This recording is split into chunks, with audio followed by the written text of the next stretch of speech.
Salam sejahtera bagi kita semua. Kiranya saudara-saudari beroleh sukacita sepanjang hari ini. Sebelum kita mendengarkan firman Tuhan, kita terlebih dahulu bersatu di dalam doa. Kita berdoa.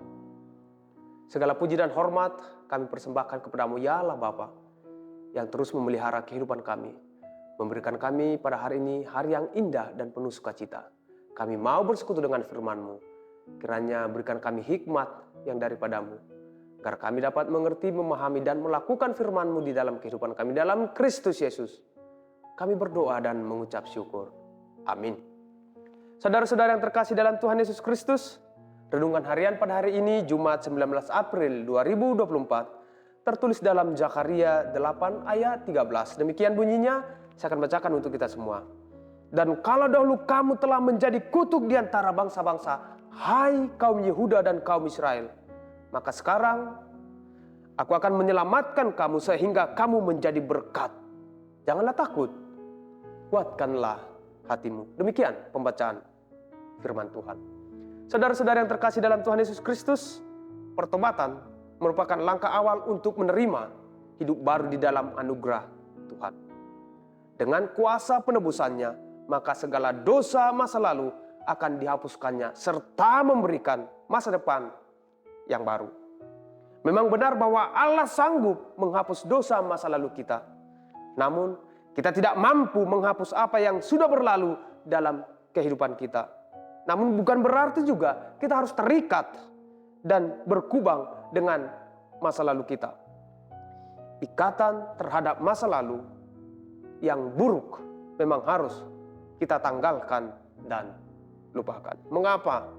Karena ada orang yang masih terikat dan sulit menanggalkan serta melupakan masa lalunya yang buruk, sehingga tidak mampu membuat terobosan-terobosan yang baru di dalam hidupnya.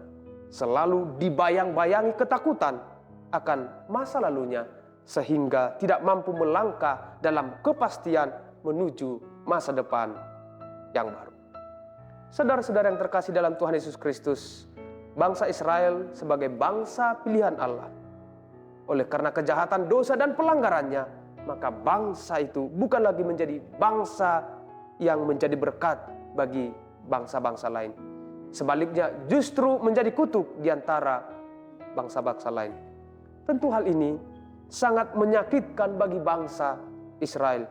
Dari yang dulunya adalah bangsa pilihan Allah yang terberkati, kini menjadi kutuk di antara bangsa-bangsa lain. Namun Allah selalu memiliki rencana dan rancangan yang terbaik bagi bangsa Israel sebagai bangsa pilihannya. Allah akan mengembalikan, Allah akan menyelamatkan dan memulihkan kehidupan bangsa Israel sebagai bangsa yang penuh berkat, serta menjadi berkat bagi bangsa-bangsa lain. Allah akan hadir di tengah-tengah umat itu sebagai tanda penyertaan Allah. Memang konteks bangsa Israel pada masa itu baru saja kembali dari pembuangan Babel dan hendak membangun kembali bait suci sebagai simbol kehadiran Allah. Bangsa-bangsa lain di sekeliling mereka sangat kuat dan setiap saat bisa mengancam kehidupan mereka, bahkan menganggap rendah bangsa Israel. Namun Allah berjanji akan membuat bangsa Israel akan tampil sebagai bangsa yang kuat dan besar, serta menjadi berkat bagi bangsa-bangsa lain, bukan lagi kutuk di antara bangsa-bangsa lain. Saudara-saudara yang terkasih dalam Tuhan Yesus Kristus, Allah menempatkan kita di dunia ini adalah untuk menjadi berkat. Ini yang mestinya terus kita renungkan dan refleksikan secara mendalam dalam kehidupan kita, bahwa kehadiran kita sebagai orang percaya dimanapun dihadirkan dan ditempatkan adalah menjadi berkat bagi banyak orang. Jangan menjadi kutuk di antara banyak orang. Kehadiran kita bisa menjadi kutuk di antara orang lain ketika hidup kita tidak lagi mencerminkan kehidupan seorang pengikut Kristus. Bagaimana mungkin kita menjadi berkat di sekeliling kita, tempat tinggal kita, di tempat kita bekerja, ketika kita tampil sangat buruk? Allah telah menyelamatkan kita.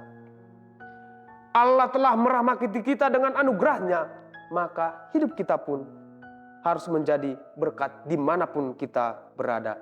Dimanapun kita hadir dan tinggal, maka akan selalu berdampak baik dan positif bagi sekitarnya. Ini adalah tugas dan tanggung jawab kita yang tidak pernah purna selama kita berada di dunia ini. Jangan pernah takut dan tetap miliki hati yang teguh.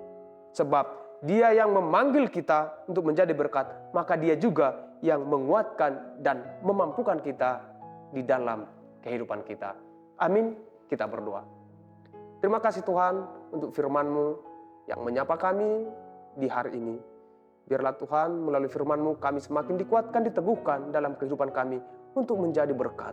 Terima kasih Tuhan, dalam Kristus Yesus kami berdoa dan mengucap syukur. Amin.